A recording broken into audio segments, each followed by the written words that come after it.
जय सोमनाथ।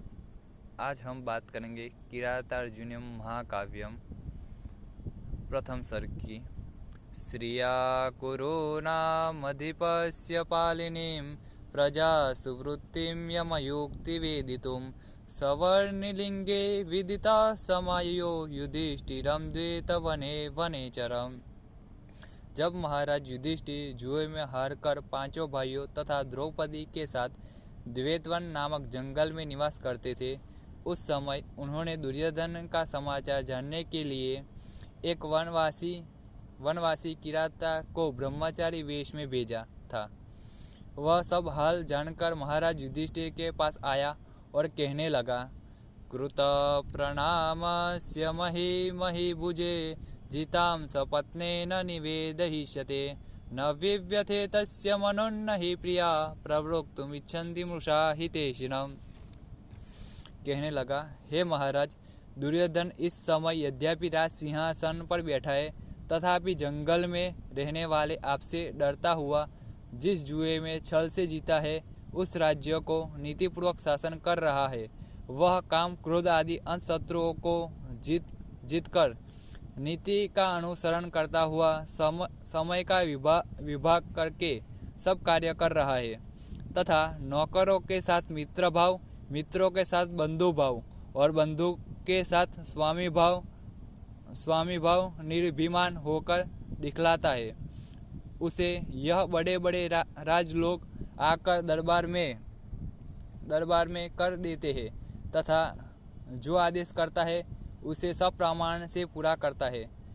उसे राज्य में सर्वत्र खुशी उत्तम रूप से होती है, तथा प्रजा प्रसन्न से समय पर कर देती है।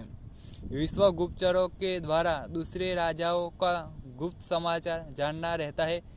उसी उद्योग कार्य होने पर ही लोग जान पाते हैं, अतः आप उसे जीतने के लिए कोई प्रबल उपाय करें।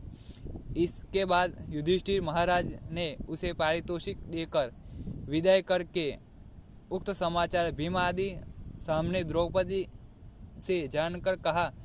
उसे सुनकर द्रौपदी ने कहा, हे नाथ, यद्यपि स्त्री का उपदेश पुरुषों के लिए अनादर सा होता है, तथापि क्या करूं, मेरी अंतर्व्यथा मुझे कहने के लिए वांध्या कर रही है, अतः आप क्षमा कीजिए। हे महाराज, भला बताइए, जो आपके बिना कौन ऐसा राजा होगा जो अपनी स्त्री के समान राजलक्ष्मी के दूसरे को अधीन कर देगा।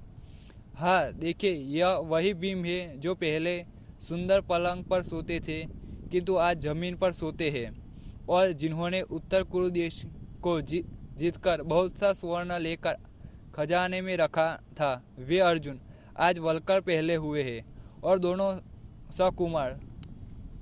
स्वकुमार नकुल और सहदेव कठिन भूमि पर सोते हैं। इन सब को इस दशा में देखकर भी आपको दुख नहीं होता? यह देखकर मुझे अत्यंत दुख हो रहा है। हे महाराज, आप सब शांति को छोड़कर शत्रु को नष्ट करने के लिए अपना पुराना तेज धारण कीजिए, क्योंकि शांति से मुनियों का कार्य होता है, न कि राजाओं का। आप सब प्रकार से समर्थ होते हुए भी शत्रु विजय के लिए आपका समय प्रतीक्षा करते हुए उचित नहीं है, क्योंकि विजय चाहने वाले राजा लोग समय पड़ने पर ही किसी न किसी वजह से संधि को भी तोड़ देते हैं। ऐसा प्रथम सर्ग में सारांश कहा गया है।